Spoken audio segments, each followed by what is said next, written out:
This is Gary Atencio with CNTV, and today we're in California, introducing a woman who turned the debris of a shattered life into a voice for the voiceless, proving that the only thing more powerful than a devastating betrayal is the courage to write your way in. I am joined here with the author, model, entrepreneur. Thanks so much for joining us here today. Thank you for having me. Sonya, let's begin by sharing your story before the betrayal occurred. I mean, you described it as a fairy tale. Describe that scene of your life first. Well, I'm a military brat, so I have lived all over the world, traveling, moving. Sometimes it's not so easy to fit in as a military kid. You're moving in, everybody's got their friends established. Um, as I got older, I ventured off to Europe to do some modeling over there, and my family was there, so that was always nice to have them there. And then I fell in love, got married. You know, as most marriages didn't end the way I wanted it to, but out of that happening, I started, the dating scene is not what it used to be.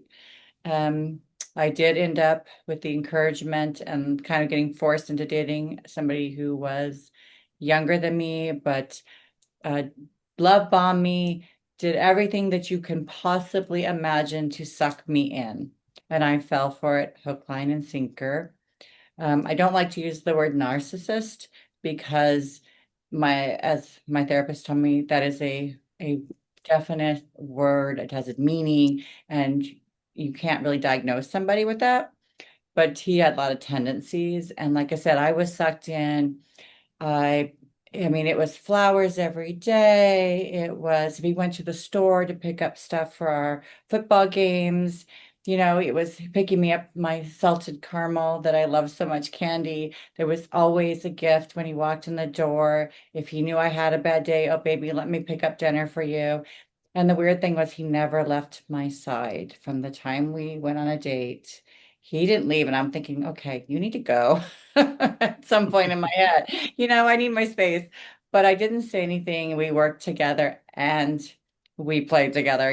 We were out there, anything I wanted. And I was always on the internet. It was during the pandemic, looking for things to do. We were hiking in Malibu. We did all kinds of fun things. We went to the zoo and we had a blast. No matter what we Yeah. were doing, I was always laughing. And then somebody I hadn't spoken to in over 2 years, actually wished me a happy birthday. And this younger gentleman went nuts. I mean, he went ballistic. And of course, I tried everything to fix the relationship. I kept going back. I tried everything to make it work.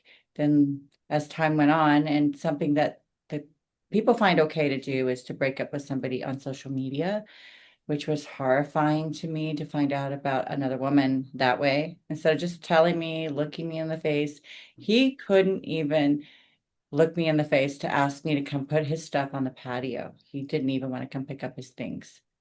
And that is like the worst betrayal I've ever could imagine. That's how I find out. And that's how he ends it. From salted caramel, love bombing to here we are at a whole different situation. I mean, looking back with detective eyes, which you likely have now, Yes. where were there subtle cracks in that veneer that maybe you purposely ignored to preserve that dream that you were living, really? Oh, absolutely. You at the time, things are too good to be true. They usually are. My mother has drilled that into my head, and I gave him the opportunity knowing that he was too young for me. And the betrayal of that to when I found out I was very sick, I lost my cookies a few times, just the thought of what he had done. And after picking up his stuff and really just said, you know what, I've moved on, you move on too. So the attitude, but I didn't work that way. So in all of this pain that I was hurting so bad, I started to write notes as therapy for myself. I started writing it down, reliving it. It was horrible to do that. I was very, very sick with my blood pressure going off the roof. I had a stressful job in which the woman who was my boss, who had also betrayed me at this company. And I was a sales rep. I'm outside in the fields. And she says, if you're where you live is where you should be. That any good sales manager knows that you put that person in the territory in which they live to get the most out of them. And she said, your territory is coming open. Do you want to go in there? And I said, absolutely. And she turned around, she gave it to her best friend and just kind of threw me out like an hour away to this territory that was so far out of my way. And that the driving, the pressure, the breakdown was I one mean, of the, I wouldn't have done to my worst enemy. I wouldn't have treated him like that. we're talking about betrayal stacking on top of betrayal from different people. I mean, when the person or people who know you the best betray you, it Yeah. often can shatter your own sense of self. Was a It did. portion of your writing process, like you say, an attempt to maybe reconstruct who you were, independent of that betrayal? Yeah, I lost my self-confidence, my self-worth. I stopped loving myself.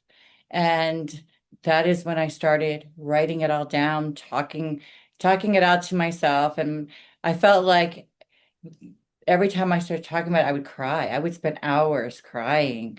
And I said, nobody should be this bad. You should not be this bad that you cry and you can't get out of bed in the morning. And I understood that it was very difficult. And he didn't care.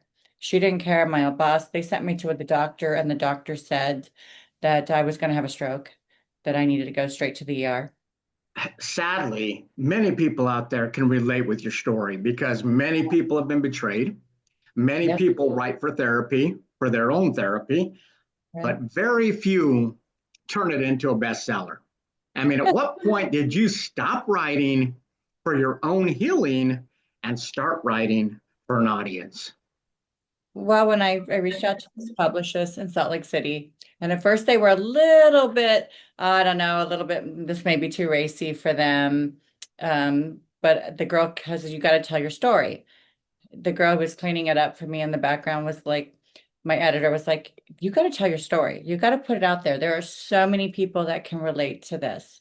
And if you can help just one person make their life better, understand that there is going to be a butterfly on the other side of this. I didn't believe it at the time myself. I just felt like I was going to not get through this, but I started writing, and I started each chapter that I wrote, we'd go back and we'd read it. And it was like, okay, this is a chapter of my life. And I remember thinking, when the book is finished, I can close the door and move forward. And it's been 2 years that I wrote the story, Fairy Tale to Nightmare, because that's exactly what it was. And I had said this to her in a conversation, and she said, that's your title. And I said, what? And she goes, that's your title. You went through the fairy tale to the nightmare. And I don't know how many young women that are talked to today, but if I can make a difference in your life, and you can look out to somebody and say, well, she made it through, I can too.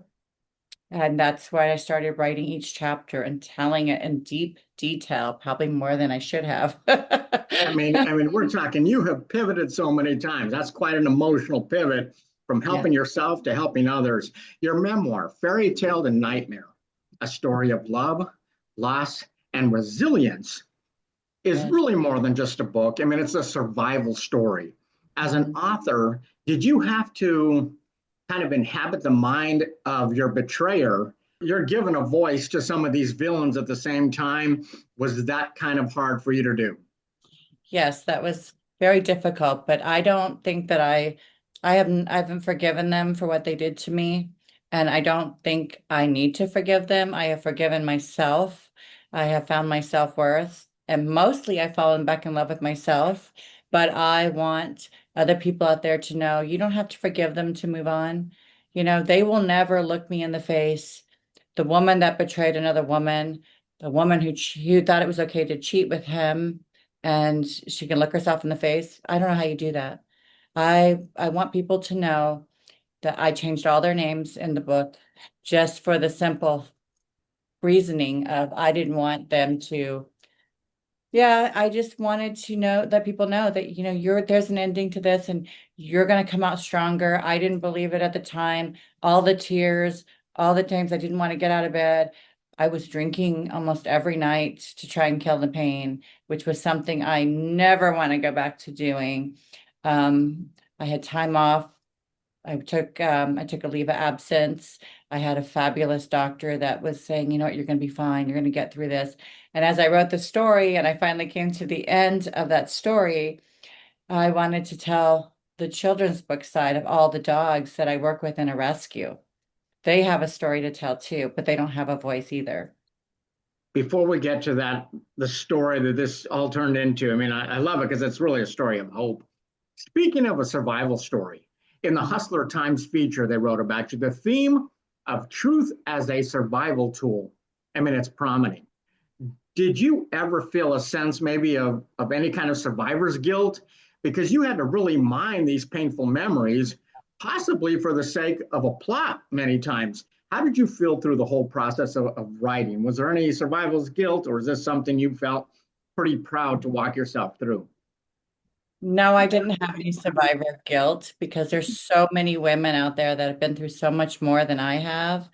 And while I was going through the process, there was a photographer, Barbara Hauser, out in Pasadena, who started taking my picture one day and said, I really want you to come into my studio. You have something that I think you should, let's, let's take it a little step further. And I thought she was crazy, really, to be honest, but she ended up being one of the best people I've come in contact with through all of this. She's amazing. And then I met another photographer who started doing pictures of women who've been through a lot in their lives. And he's going to do Yeah. a gallery in April of all of our pictures of all the women and what we've been through, and to be really honest, it's nice to have friends that you can connect with, you can talk about all the Yeah. stuff that you go through, and they don't judge you. I have a fantastic friend that I met through all of this. Her name is Joyce, and Joyce was there every morning for me. She would call me and say, I'm just checking on you, how you doing? And she actually adopted a dog from me a long time ago at the rescue. So I didn't realize she was the same person. And we have connected, and I have some of the best besties I could ever ask for. And I want every woman to know that there's always somebody there for you. Yeah, that is so necessary. I mean, people don't realize that they are your lifeline and they're there for you. And obviously, you're now there for other people. Before we move to another chapter in your writing journey, is there a certain vulnerability in having your nightmare out there for the public? I mean, it's out for public consumption. Do you have to kind of protect your own peace, would you say, when readers approach you with their own traumas, maybe? And maybe they expect you to be their healer instead of just an author who wrote about. Well, I feel like, to be honest, that when I first started telling my story, I actually was on a web page for women who've been through trauma on like Facebook, and I was viciously attacked by other women, viciously, and I was very shocked. I ended up getting off the page because they said, "Well, how could you date a guy that was younger than you?" I go, "Men do it all the time, and it's okay." But I said, I'm not like Cher, and I'm not like, Madonna. Good for them if it works for them, but yeah, I want other women to understand. If you learn something from what I went through and it changes something in your life, then I would love to reach out and talk to them and say, I'm Yeah. not a therapist, but you know what? Sometimes just having somebody listen to your story, or just a lot of times I'll just sit there really quiet and someone will say, "What are you doing?" And I says, "I'm reflecting. I'm reflecting on how lucky I am, how blessed I am." And I am very happy that I can say that. My family probably won't be very happy if they read the book. I've asked them not to because I told everything. Yep. Well, I mean, many times, like you say, you turn to a group of women who've been through a trauma. They end up attacking you and not understanding that everyone is human. You're trying to navigate the dating scene. As we move from this raw memoir about betrayal to the gentle world of children's literature. Yes. Once again, this is a fascinating pivot for me to research here. Why the idea to write for children? I have a fantastic, crazy imagination. I always have. I'm very creative. I draw, I do clothes, I come up with designs. My children came to me and said, Mom, for Halloween, I want to do this. And they used to make jokes that my wardrobe was like the best place to go Halloween shopping. I've just always had this very creative side to me. And if they had a school project, they'd be, hey, Mom, I need your help with this. So I've always just been really creative. But somebody once said to me, you're gonna write a story about your dog and I'm gonna do all their voices. And I was laughing kind of like a cartoon. I never really thought about it, but when I lost my one-eyed Willie, he was a dog, he was 17 years old. When the rescue found him, Sherry, our founder, actually had they had taken him in for emergency surgery. He was missing an eye and his jaw was broken, but you can't say that to a child that somebody was mean to Willie. You have to be very Right. careful how you word it. So I had to think about that for a while. But I wanted to tell his story, that his love and his resilience, he picked me. And most rescue dogs pick you. So he was found on the streets in Santa Ana, California, and he was brought to our rescue with emergency surgery that night. And after he was better, every time he'd see me, he'd bark. He'd want me to pick him up. So I'd pick him up and I brought him home, and I already had three other dogs. But Willie's all 3 pounds. I mean, So if we could all be more like our pets, I think the world would be a better place. The contrast between your memoir and a book like Willie's Quest for a Home, I mean, it's striking. As an author, did you enjoy that shift to the hopeful vocabulary of a possum adventure?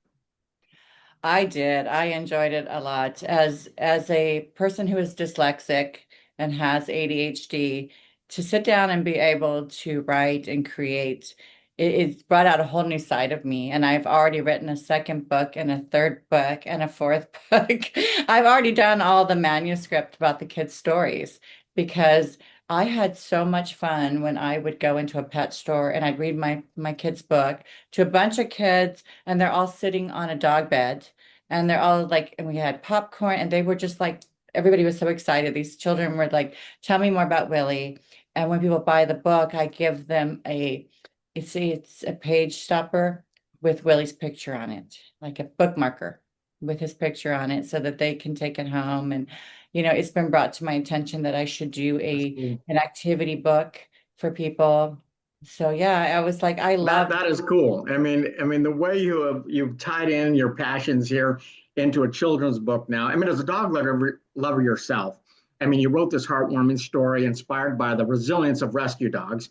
I mean, not only revealing the pet to human bond, but also really an awareness about the importance of adoption. Yes. Willie deals with a mix of excitement and fear Mhm. regarding his adoption. Is Yes. this possum adventure?